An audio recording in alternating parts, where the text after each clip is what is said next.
1980년 5월 15일 서울역. 지금의 거물급 정치인들이 줄줄이 등장하는 사건이 있었어. 문재인 대통령, 유시민 노무현 재단 이사장, 김부겸 국무총리, 박형준 부산시장, 심재철 전 국회의원, 이해찬 전 대표 등이 모두 한자리에 있었던 거지. 이들은 지금도 1980년 당시의 이야기를 꺼내곤 해. 사실 내가 그때 얘기를 하면 일종의 지금 정치의 프리퀄 같은 느낌인데 왜 이들이 모였는지 정리해볼게. 1979년 10월 박정희 전 대통령이 사망했어. 세상이 바뀔 것 같다고 생각할 때가 있잖아. 박 대통령에 대한 생각이 어떻든 당시 대한민국 사람들 상당수가 그렇게 생각했을 거야. SNS가 있던 것도 아니고 언론에 대한 통제도 가능했던 시절 모두 생각은 달랐어.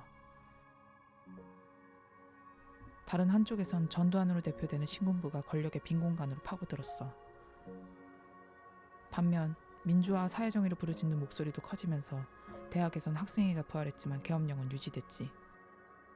당시 있었던 일들이야. 보면 알겠지만 냉온탕을 오가는 일들이 계속되고 있었어. 우린 이 시기를 서울의 봄이라고 불러.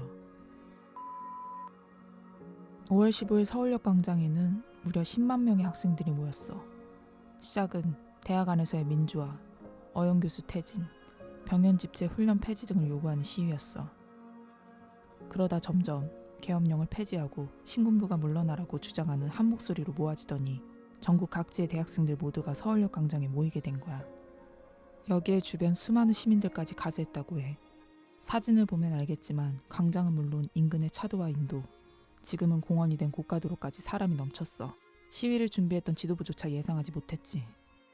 정경과 학생들은 남대문 근처에서 대치하며 충돌했고 일부에선 청와대로 밀어붙여야 한다는 의견이 나왔어.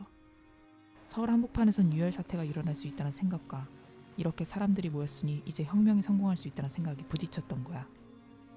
여기서 앞서서 말한 등장인물들이 등장해. 학생 대표들은 광장 한쪽에 세워진 통합버스에 모였다고 해. 오히려 군부를 자극할 수 있다. 공수부대가 진압을 준비하고 있다는 해군 논자들과 아니다, 지금이 기회다, 지금 성공하지 못하더라도 물러서면 우리의 목소리가 묻힐 수 있다라는 투쟁론자들의 의견으로 나눠졌지.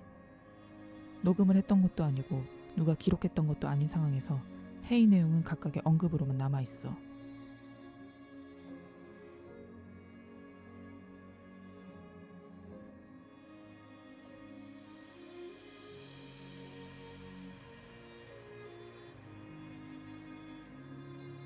이들은 해군을 결정했어.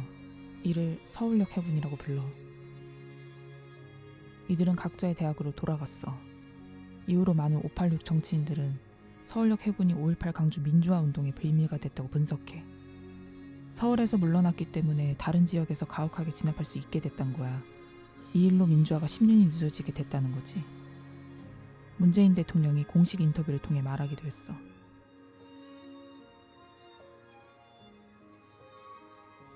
이런 생각이 지금까지 민주화에 투신하고 있는 동력이라는 분석도 나와 현재 정치와 무관하지 않은 거지.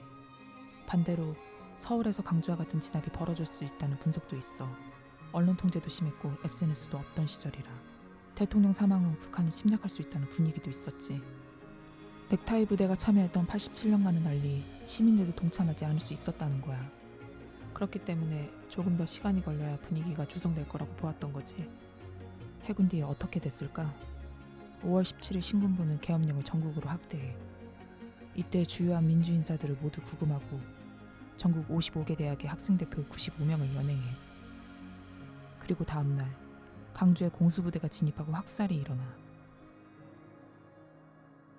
41년 전에 있었던 일이지만 오늘 5월 15일 우리가 생각해볼 일이야.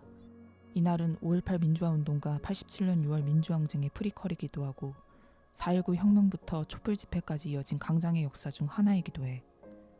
1980년 5월 15일 그 자리에 있었다면 우린 어떤 판단을 했을까?